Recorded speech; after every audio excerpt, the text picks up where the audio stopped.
Welcome to True Crime Garage. Wherever you are, whatever you're doing, thanks for listening. I'm your host, Nick, and with me, as always, is a man that knows that fortune tellers make a killing nowadays. Here is the captain. Call me Old Swami. It's good to be seen. It's good to see you. Thanks for listening. Thanks for telling a friend.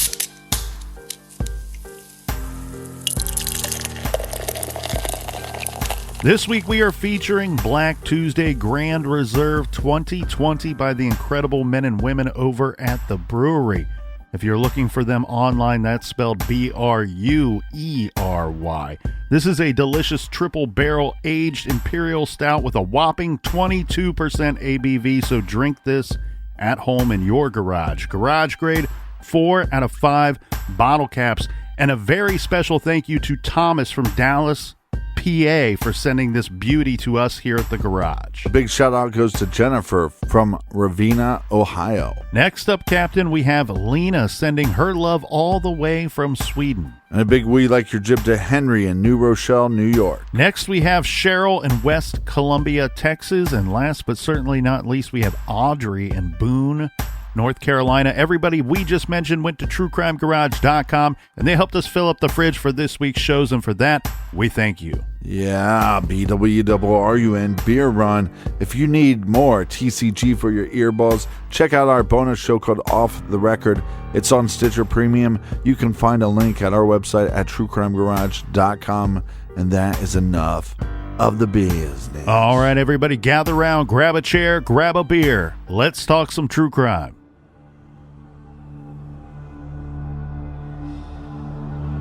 Directly to the killer, who may be in this room. Only a coward would do such a thing. What will those closest to you think of when they find out that you brutally murdered 2 little girls? Only a coward would do such a thing. Don't give up. We will not stop. Only 24 hours, of course, since they were reported missing. 13-year-olds Liberty German, Abigail Williams, last seen around 1 o'clock Monday afternoon near the Monon High Bridge, that abandoned rail bridge just outside of Delphi. Now, News 18's Brad Oppenheim joins us now live from Carroll County, where that search continues at this hour. Brad? Jeff, like you said, Liberty German and Abigail Williams were last seen yesterday afternoon when they were dropped off near that bridge. Now, they had made arrangements to be picked up by family members later that afternoon, but they never showed up. Now, a staging area has been set up at the Delphi Fire Department, and since I've been here, I've seen hundreds of people come in and out of this staging area. We are told that volunteers will be sent out in groups where they will comb the area in efforts to find these 2 girls. I was able to actually catch up with Abigail Williams' mother, Anna Williams, and she says she is amazed by the outpouring of support from the community. I also spoke with the Carroll County Sheriff, Tobe Lesenby, and he says they are working with officials on getting an Amber Alert issued. Just in the last couple hours, I have been at the staging area. I've seen and spoke from volunteers that don't even live in Carroll County, including one man from West Lafayette who came over and joined the search. He said he has a teenage daughter himself and wanted to do what he could to make sure those girls make it home safe. Directly to the killer, who may be in this room. Only a coward would do such a thing. What will those closest to you think of when they find out that you brutally murdered 2 little girls? Only a coward would do such a thing. Don't give up. We will not stop.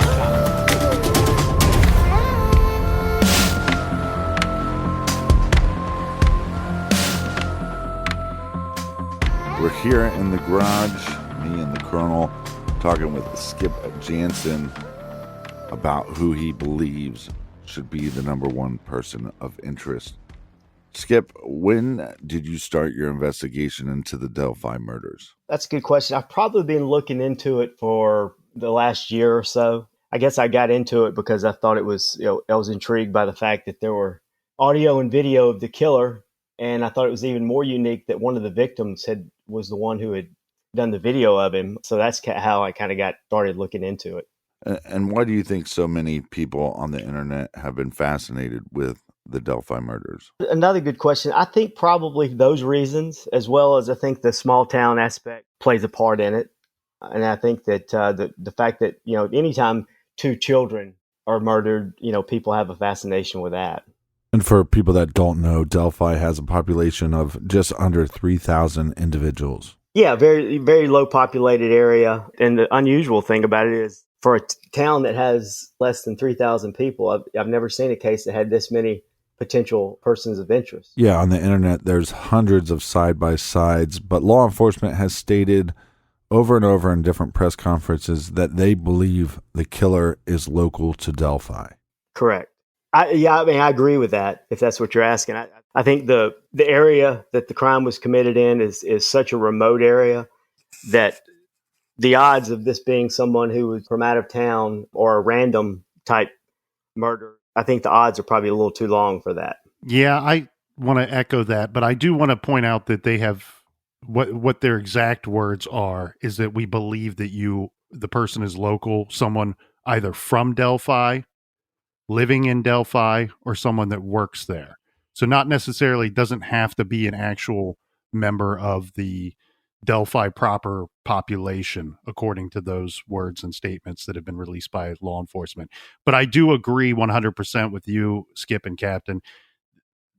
Given the nature of the crime scene and the Monon High Bridge and the trail system there are people that live in Delphi and live in Carroll County that I've spoken to or heard in interviews state that they didn't even know those trails existed or the bridge existed. So for some random person to just find that and use that as the killer used this as a hunting ground, whether he intended to kill someone there or not, he was hunting for prey for a victim or victims that day at that location.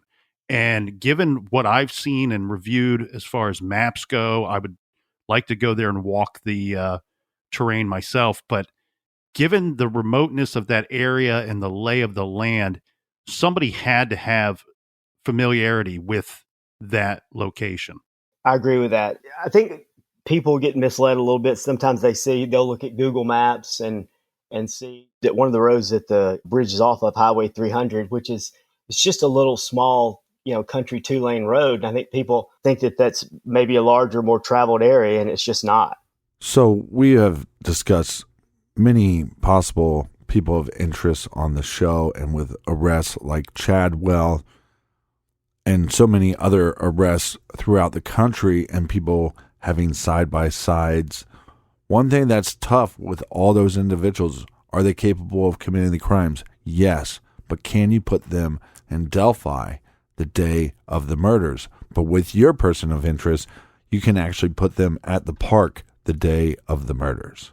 Yeah, that's right. He was there. He admitted he was there. He was there. He said he was with a female. He actually was the one of the witnesses for the original sketch that was released. Some people refer to as Old Bridge Guy. To answer that question, yes, he's the first one that I know of it that was admittedly there. So your person of interest admits that he was there and also admits that he has talked to law enforcement and he came forward and he is the reason for the first sketch that has been released. Do you know if your person of interest was a part of any of the searches that day? I don't know that he was part of any search.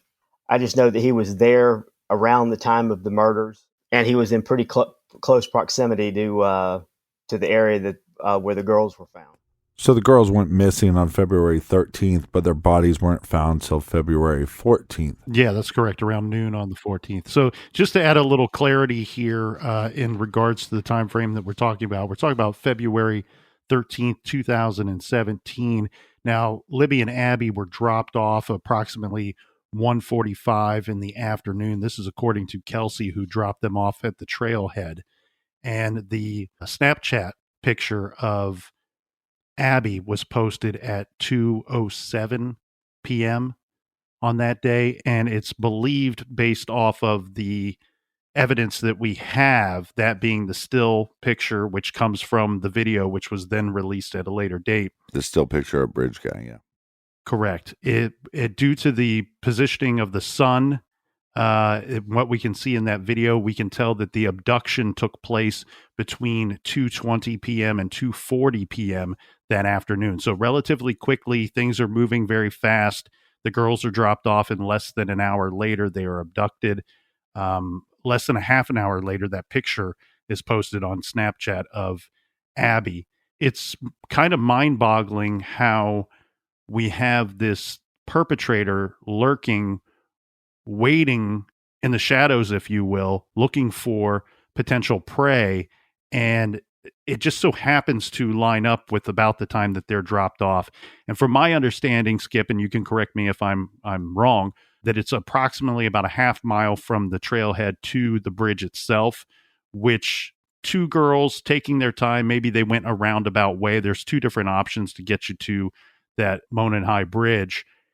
That time lines up. All those times really line up with about how long it would take someone on foot to get to that bridge.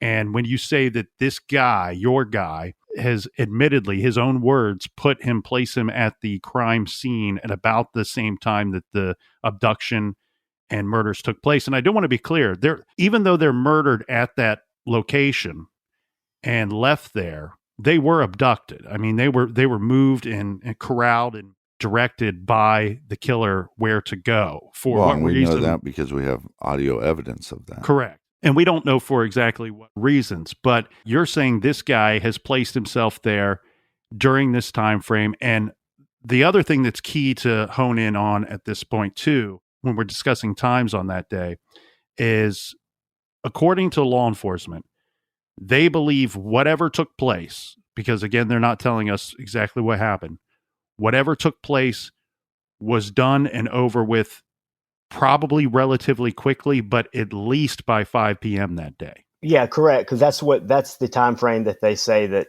the car was at the CPS building at the 2019 press conference. They led that off with that they were looking for the driver, which I thought was interesting, of the vehicle that was parked there from 12 to 5. I thought it was unusual. They asked for the driver. It seems like maybe they know about it, who the vehicle is.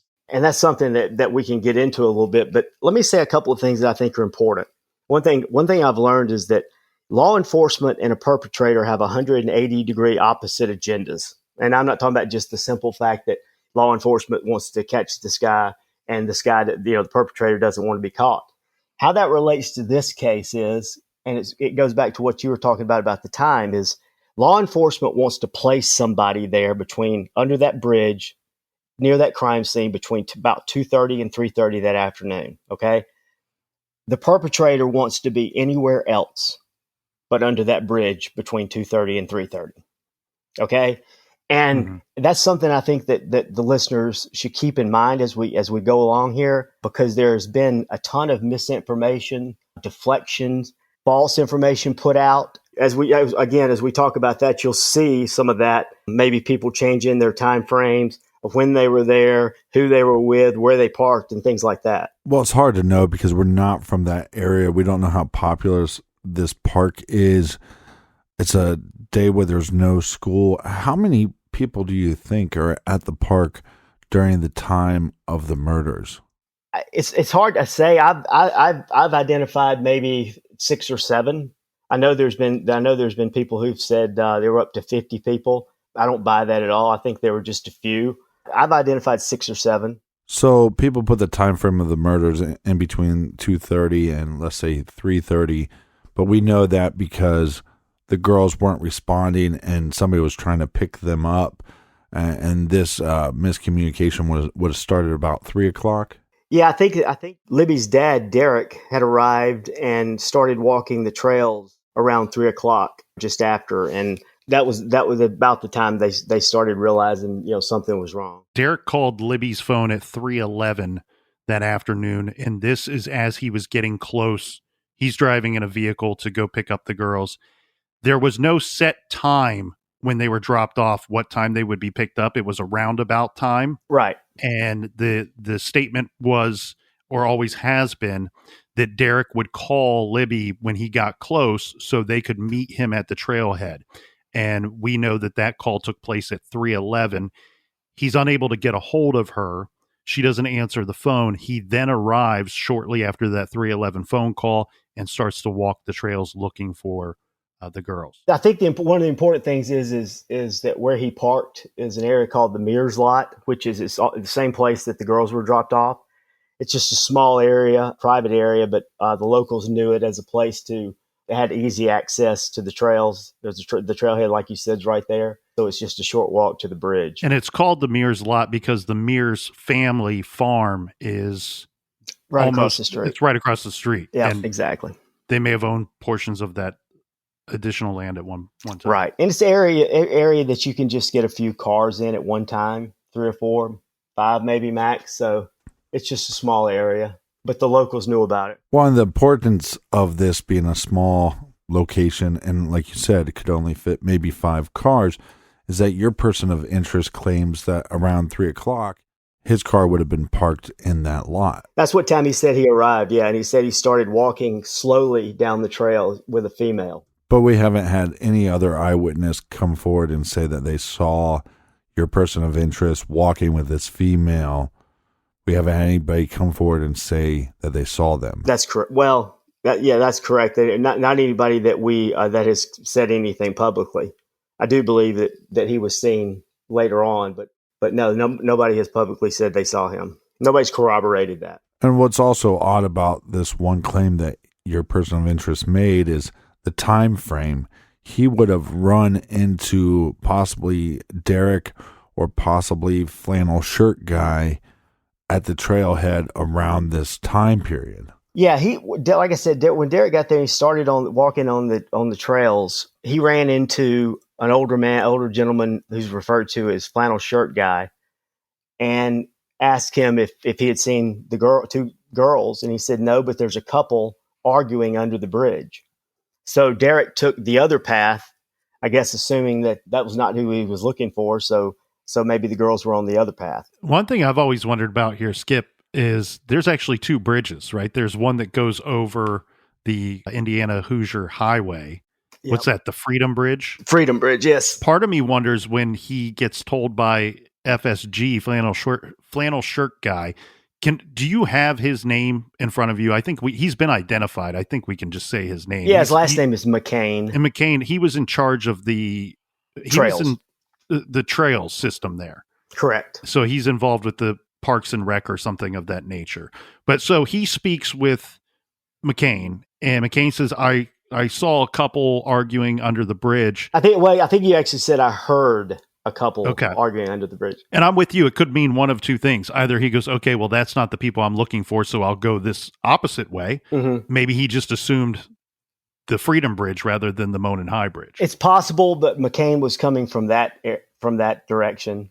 So I think the assumption is that he had just been at the Monon High Bridge. Like I said, he asked, about 2 young girls. Somebody describing a couple they heard would not be the same description. So he said no, he hasn't seen them. So that part of it I think is fairly simple. Well, in this case, there's so much information, and I think there's some misinformation that's being put out by certain people. And when you hear about this eyewitness, McCain, that talked with Derek at the trailhead, and he says that I heard an arguing couple roughly around 2:50 to 3 o'clock. To me, one of the things that people are missing is that would be roughly at the time that Abby and Libby are making contact with Bridge Guy, and we don't have the full audio tapes, so we don't know. And we don't know if those audio tapes have the evidence on there. Was there an argument? Did one of the girls start arguing with Bridge Guy? And if that is true, then around 3 o'clock, McCain did not hear an arguing couple.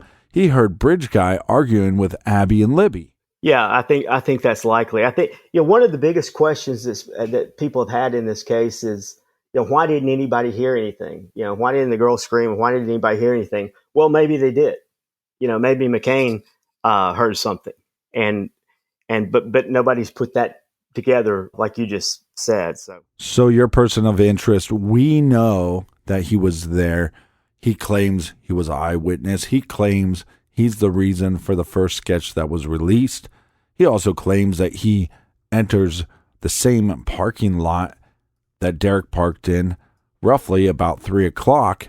But then other times he has told sources and talked on the internet about being a part of the arguing couple, which would put him at the crime scene at 3 o'clock. Correct. He also didn't come forward to law enforcement saying that he saw anybody. Like I mentioned, he was one of the witnesses to the first sketch until well after the video had been put out, at least a week. I think that kind of asked the question, why did, if you saw somebody, he says he saw somebody dressed like BG was with a scarf over his face. If you saw somebody like that, why didn't you come, and two little girls were murdered that day, why didn't you come forward immediately?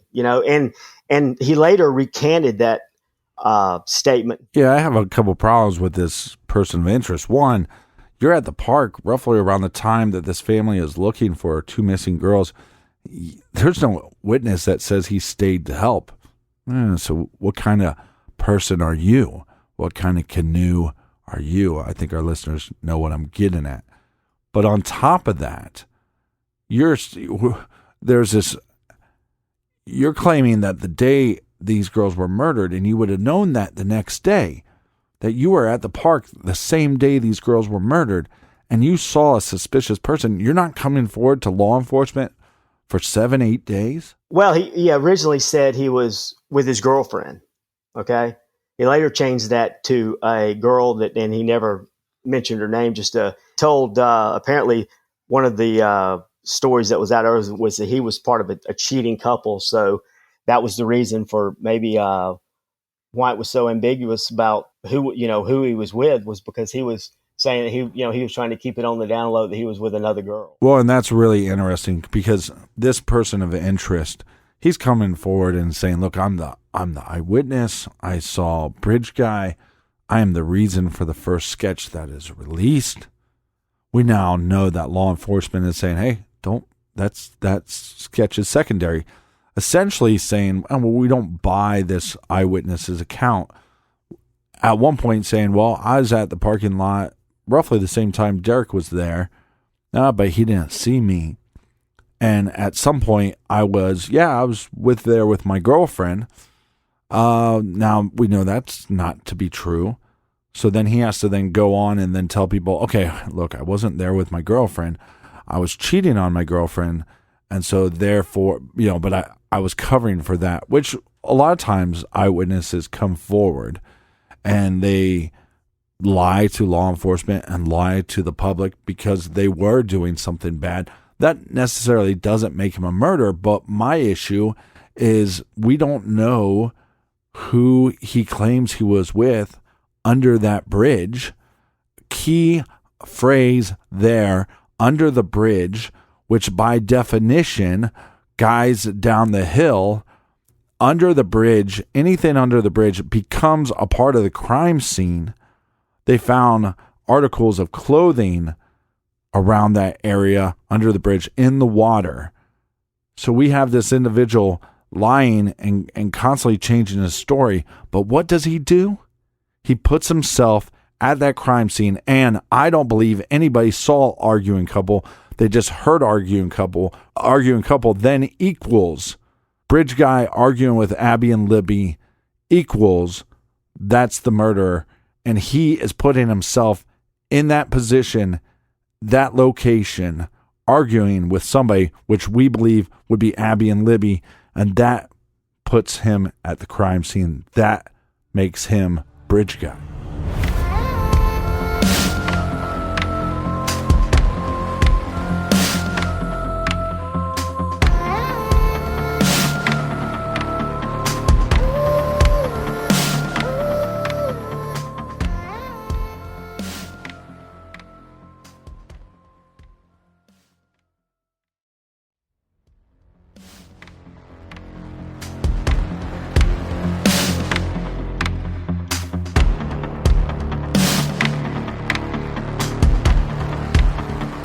So we're back talking with Skip Jansen about his person of interest and how this person of interest has claimed He was an eyewitness. He saw BG. He's the reason for the first sketch that was released, and that he was there with his girlfriend, then changed his story to that he was there with somebody he was cheating on his girlfriend with. Shows you the type of character this individual is.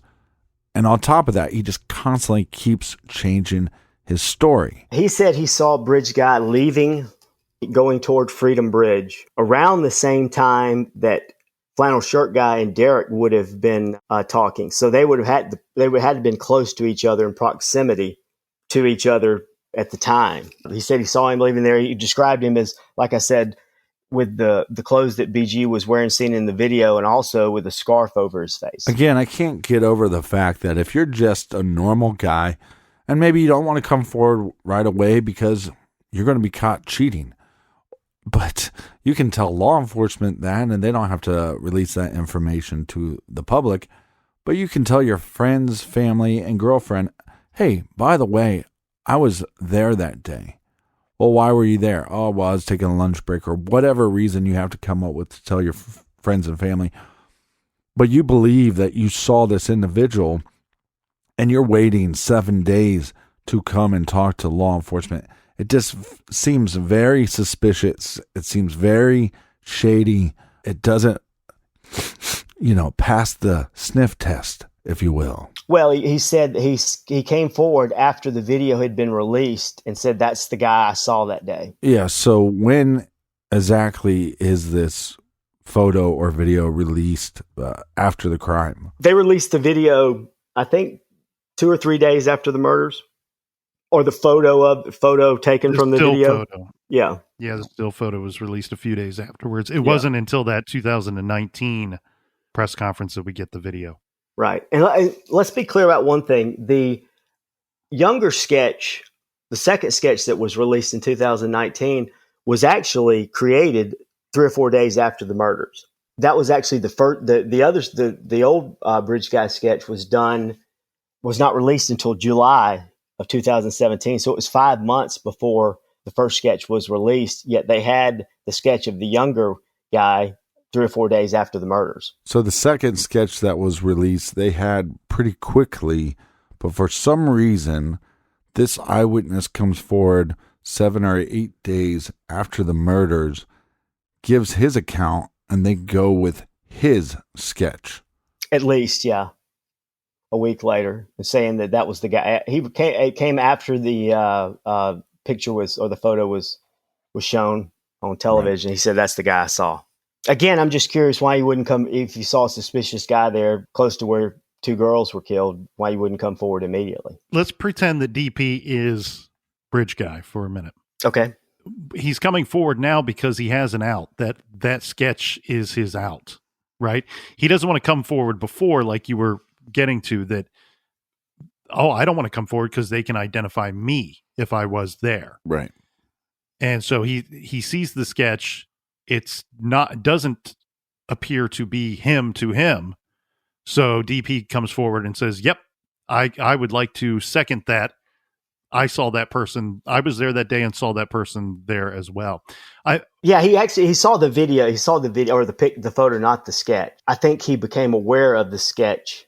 I've spoken with a friend of mine locally whose family has a brother who's in law enforcement that I think is an incredible source. And he told me that a lot of local people knew about this. There was a second sketch. They didn't know what it looked like, obviously, early on, but they knew very early on that there was a second sketch. I think how the timing works is he came after the second sketch had been created, hadn't been released yet, but the second sketch had been created, and that's when he came forward. The second sketch that was actually released is actually the first sketch that they created. Correct. But how is law enforcement getting that information for the second sketch that was released? From a witness that saw something that needed to be reported that day. And Skip, correct me if I'm wrong. It's been my understanding that the second sketch released is based off of eyewitness statements, description. Right. And the first sketch that was released was based off of the still photo, then later video evidence. And it was a lot of people believe that the law enforcement's take on it is that it was created by multiple witnesses. Okay. So both of the sketches, or law enforcement says both of the sketches were created based on witness testimony. I agree with you, though. I think that the first sketch had the photo and video had some influence on it. And your person of interest, which we are calling DP, I don't know if you guys picked up on the fact that Nick called the person of interest DP. We're calling him DP for legal reasons, obviously, and for safety reasons for himself.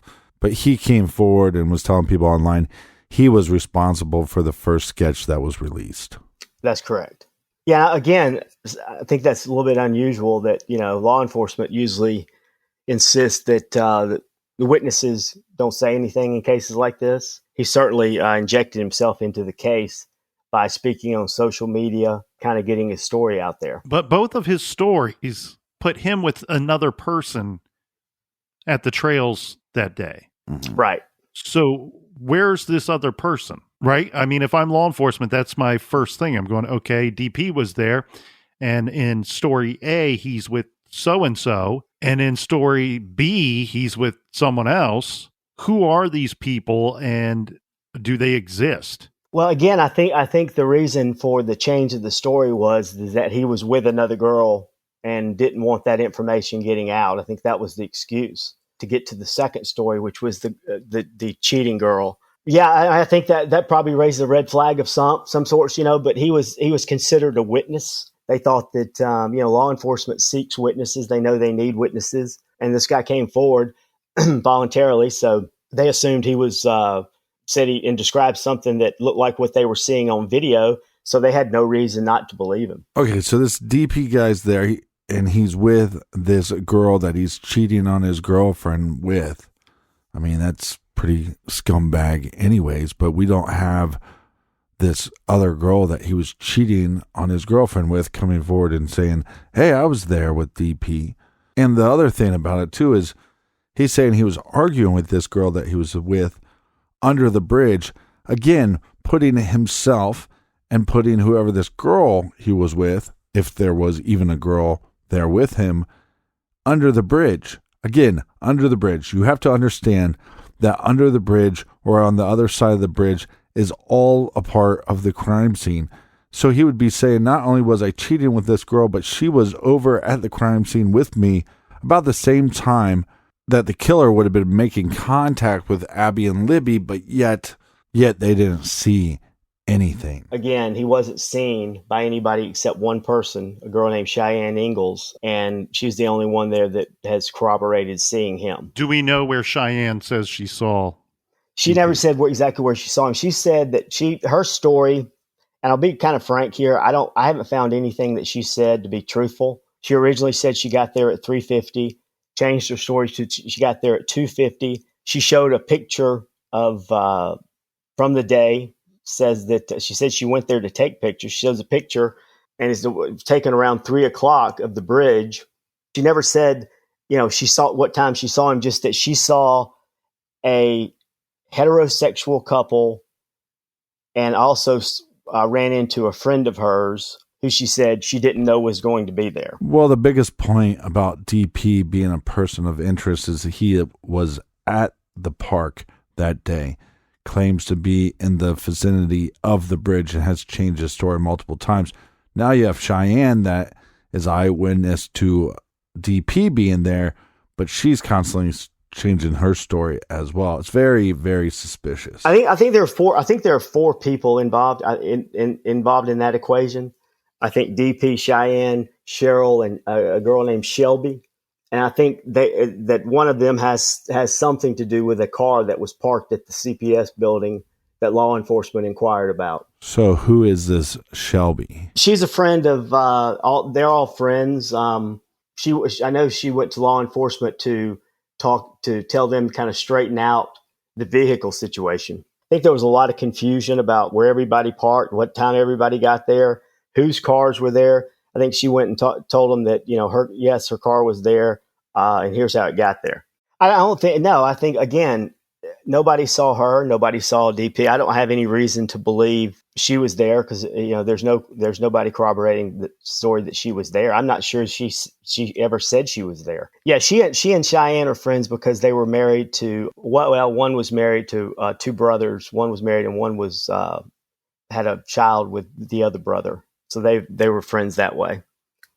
But does Cheyenne ever say when she saw Cheryl? She says that Cheryl got there. Cheyenne says she got there about 2:50. She said that Cheryl got there about 2:30. She didn't say exactly what point she ran into him or ran into her. I'm sorry. So we're going to exclude Shelby because we don't believe that she was there. But other than Cheyenne and Cheryl, do we have anybody? We don't know that Cheryl was there either. Right. But do we have anybody at the park seeing DP that day? No. Nobody saw DP except Cheyenne. Okay? But nobody saw Cheyenne, nobody saw Cheryl, nobody saw Shelby. They all were there at the park in the same time frame that several other people were there, including FSG, but nobody saw any of them. I think the timeline and the vehicles are the critical part of the case. I think it's likely law enforcement knows or has a particular POI, person of interest, and I think that was probably gathered from those two things. The timelines never made sense amongst any of the witnesses or any of the people that were there, and neither has the vehicle situation. So you're telling me that Cheyenne says, I saw DP at the park, but we don't know what time she's claiming she saw him. Is she saying that he was with somebody or alone? She was saying he was with somebody. That was they were part of the heterosexual couple, as how she described it. But the person that she's saying he was with is this person X. Yes. That's what makes this person so interesting to me, is because none of the stories line up. None of the stories make any sense. So if you're having a hard time following the story, well, don't blame you because their stories just don't line up. But Cheyenne also said that she saw DP's car in which parking lot? It was parked, I believe, at the Mears lot. But there's another eyewitness that disputes this claim. Yeah, there was an eyewitness that drove by around 3 o'clock and said that she only saw two cars. If all the people who were there say they were there, or all the people that say they were there actually were there, then there would be a lot more than two cars. Because we know FSG was there and possibly parked there. We know Derek was parked there. Yeah, and Derek got there and parked there around just after 3 o'clock. So, and it's not clear even where Cheyenne parked. Right. Yeah, it's because there's reason to question that if she was even there that day. Absolutely. As a matter of fact, she says she leaves at 4 o'clock. And as she's leaving, she notices a man who she later finds or realizes is Derek, sitting in the parking lot with another person in the car doing what looks like a drug deal. Well, Derek wasn't with anybody that day. Okay. Tara later came, but she didn't arrive till 4:10. So how did Cheyenne see anybody in the car? As a matter of fact, when Tara got there, she says that Derek jumped in the car with her. So how did Cheyenne see Derek doing what looked like a drug deal at 4 o'clock? It's possible that her time frame is just off. Right, but he got in the other car. Did she identify Derek as being Derek or just some guy? She said originally. She changed it later on to when she realized it was Derek, or that's the way she put it. She changed it. She said it was Derek. I mean, come on, people. How many times are you going to keep changing your story? Again, that just goes to part of the stories and how they've changed. I understand people's recollection, but a lot of this seems a lot more than that, than just, misinterpreting times and things like that. The reason, she knew she got there because at 2:50 because she remembers a robocall she got, and she remembers leaving at 4 o'clock because she didn't have good enough cell service to upload the picture to Snapchat that she took, and she did that about 10 minutes before 4. So she knew her times were right, or at least she said she knew her times were right. Well, and this is a small town, and I think some of this information was getting leaked, or at least some rumors were happening. it sounds to me like Cheyenne is having one story, and then once she finds out, well, no, Derek was in that area at that time, then she comes back and goes, oh, it just wasn't some man that I saw. It was Derek. Again, we have an eyewitness that is changing his story, that puts himself at the scene of the crime, roughly around the time of the murders, doesn't come forward right away, knows the girls. I believe at some point people said he was following one of them on Facebook, possibly could have been following them on Snapchat, said that he rode the bus with them, that they lived, a couple miles away, so he knew the victims. But again, their stories keep changing, and how suspicious is that? Then Cheyenne says that she sees DP's car at the other parking lot, but it seems like he would have been parked at the CPS building and waiting for the girls. I think it's possible, yeah. And I think if you go by what law enforcement says, that the car parked at the CPS building could have possibly been there from as early as 12 o'clock. I think it seems likely. I don't think the 12 to 5, I think that's just giving them some leeway, but I think they know that he was probably there longer than what he said. So DP is changing his story constantly. Cheyenne is changing her story. She is the only one that claims to see his car there. We have other credible eyewitnesses that don't see his car. So that's very suspicious. Why would you be driving somebody else's car to the park that day?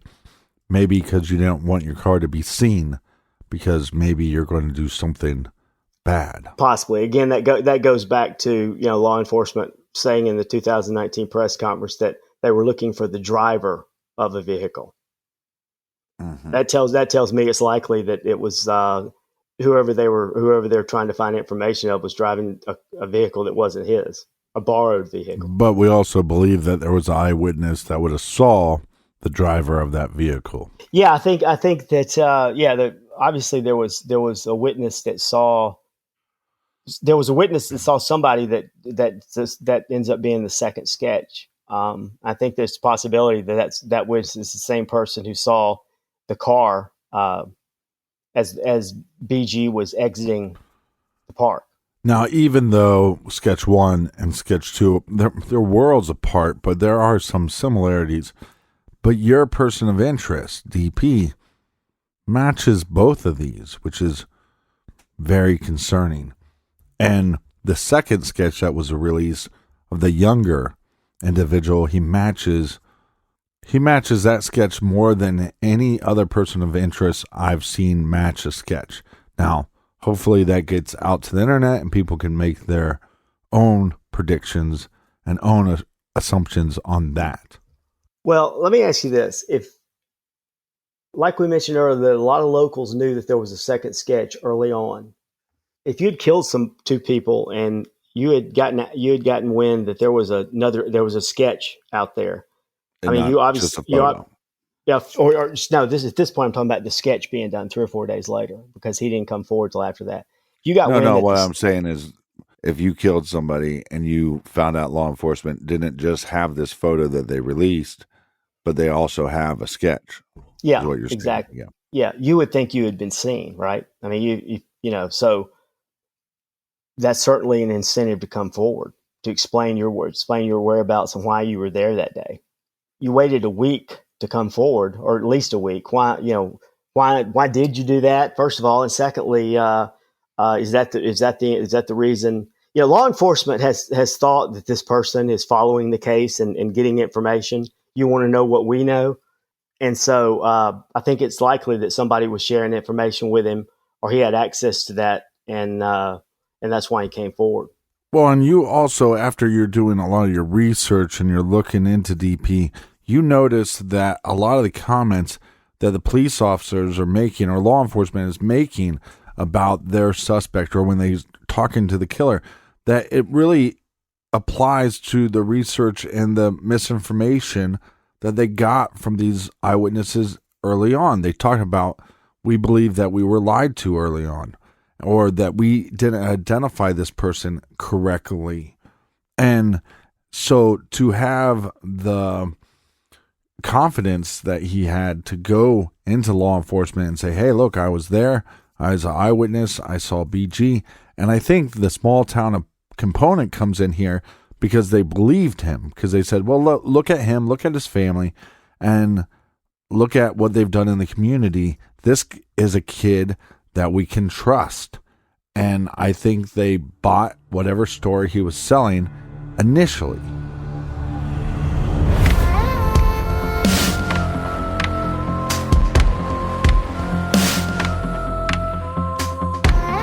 We want to hear from you. Check out the blog at truecrimegarage.com. So much more to get to in the next episode.